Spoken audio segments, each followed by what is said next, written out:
നാട്ടിൽ നടക്കുന്നത്.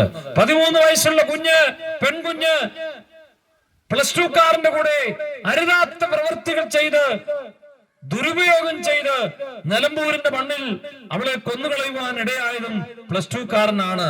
ചെറിയ പ്രായത്തിലെ മദ്യപാനം, വ്യഭിചാരം, കൊലപാതക ചിന്തകൾ കുഞ്ഞുങ്ങളുടെ ഉള്ളിലുമുണ്ട് എന്നുള്ളത് ഈ അടുത്ത കാലത്ത് കേരളത്തിലെ സ്കൂളുകളിൽ നടന്ന കൂട്ടത്തല്ലും കൂട്ടക്കൊലകളും കലാപശാലകളിൽ കശാപ്പുശാലകളായി സഹോദരനെ തല്ലിക്കൊന്ന് കെട്ടിത്തൂക്കി ആത്മഹത്യയാക്കി മാറ്റുന്ന ഉന്നതന്മാരുടെയും പഠിക്കുന്ന വിദ്യാർത്ഥികളും നമുക്കിവിടെ കാണുവാനായിട്ട് കഴിയും.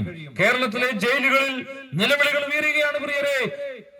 എത്രയോ ചെറുപ്പക്കാർ മദ്യത്തിനടിമയായി അമ്മയെ കൊന്നവൻ, മദ്യത്തിനടിമകളായി കൂട്ടുകാരെ കൊന്നവൻ, അരുതാത്ത പ്രവർത്തികൾ ചെയ്തവൻ, അതെ മോഷ്ടിച്ചവൻ, ദൈവത്തെ മുതൽ ഇങ്ങോട്ട്, ബാങ്ക് മുതൽ ഇങ്ങോട്ട് അവൻ കുറുവാ സംഘങ്ങളായി, പകൽമാന്യന്മാരായി മോഷണ പരമ്പര നമ്മുടെ നാട്ടിൽ നടക്കുന്നു.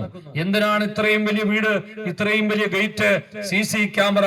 പാമ്പ് വരുമെന്ന് പേടിച്ചല്ല, ആന വരുമെന്ന് പേടിച്ചല്ല, രാത്രിയായാൽ മനുഷ്യൻ കള്ളം വരും എന്ന് പേടിച്ചാണ് ഇത്രയും മതിലുകളും സംവിധാനങ്ങളും കേരളത്തിൽ ഉണ്ടായിക്കൊണ്ടിരിക്കുന്നത്.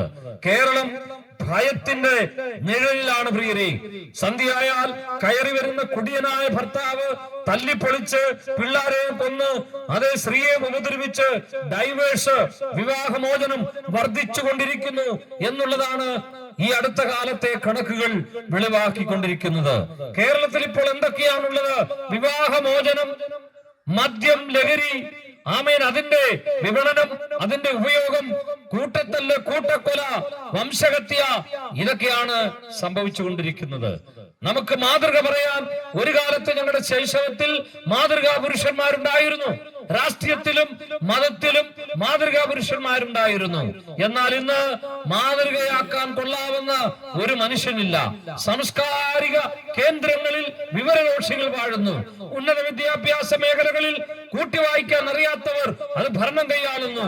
അതെ, സിനിമാ ലോകത്തെ ഗ്ലാമർ താരങ്ങൾ വ്യഭിചാരത്തിലും പെണ്ണുപിടിയിലും, അതെ, ഹേമ കമ്മിറ്റി പുറത്തു കൊണ്ടുവന്ന് ഞെട്ടിക്കുന്ന രഹസ്യങ്ങൾ, ആമേൻ, ഗ്ലാമർ താരങ്ങൾ കൂടുതൽ പേരും ക്രിമിനൽ ബുദ്ധികൾ ഉള്ളവരാണ് എന്നുള്ളത് നമ്മുടെ മുമ്പിൽ തെളിഞ്ഞു വരികയാണ്.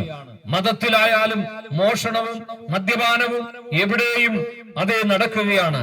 അതുകൊണ്ട് ആമേൻ, നാരായണ ഗുരുസ്വാമി പറഞ്ഞു, മതമേതായാലും കുഴപ്പമില്ല, മനുഷ്യൻ നന്നാകണം. അർത്ഥം, ഇതുവരെയും അവൻ നന്നായില്ല, ഇതുവരെയും അവൻ ചൊവ്വായില്ല, അവന്റെ ഉള്ളിൽ ദുരൂഹതയുണ്ട്, ആമേൻ, അവന്റെ ഉള്ളിൽ പാപമുണ്ട്, അവന്റെ ഉള്ളിൽ വർഗീയതയുണ്ട്, അവന്റെ ഉള്ളിൽ മദ്യപാനമുണ്ട്, അവന്റെ ഉള്ളിൽ മോഷണമുണ്ട്.